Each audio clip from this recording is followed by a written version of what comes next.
Bienvenue à la capsule prénatale qui porte sur les caractéristiques du nouveau-né.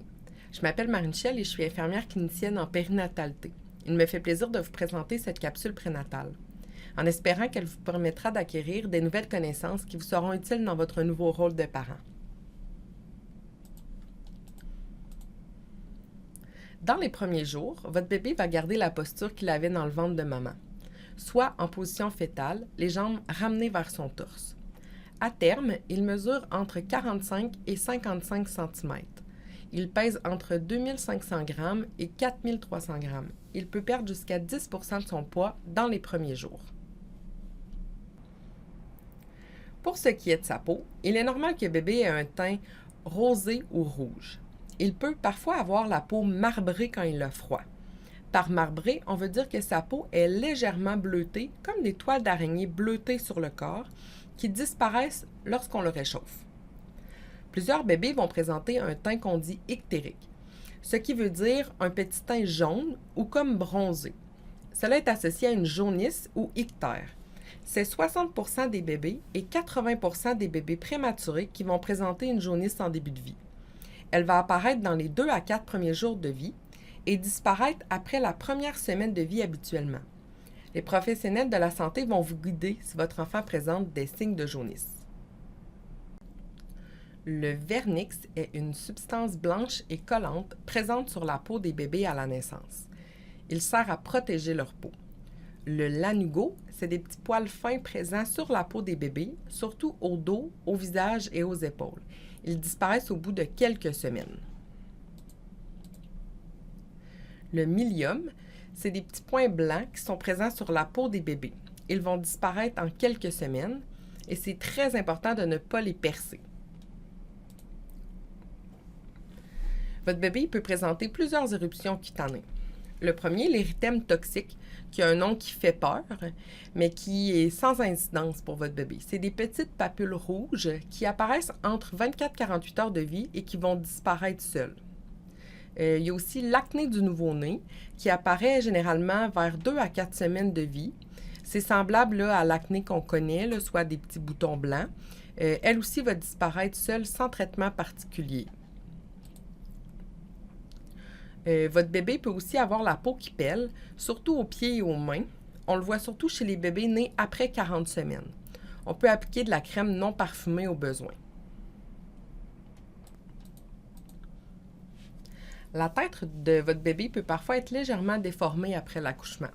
C'est pour cette raison que les os du crâne d'un bébé ne sont pas soudés pour pouvoir bouger durant l'accouchement. On y retrouve aussi 2 fontanelles, qui sont des espaces mous sur le crâne de votre enfant. Ils vont se refermer plus tard durant l'enfance, entre 9 et 18 mois. L'utilisation de ventouses ou de forceps peut aussi modifier la forme du crâne. La tête reprend toujours sa forme en quelques semaines.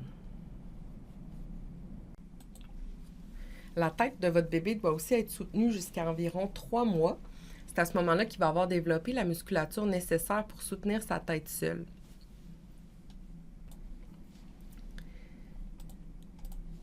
Les yeux de votre bébé ont rarement une teinte définitive à la naissance. Ils peuvent changer de couleur jusqu'à l'âge de 1 an.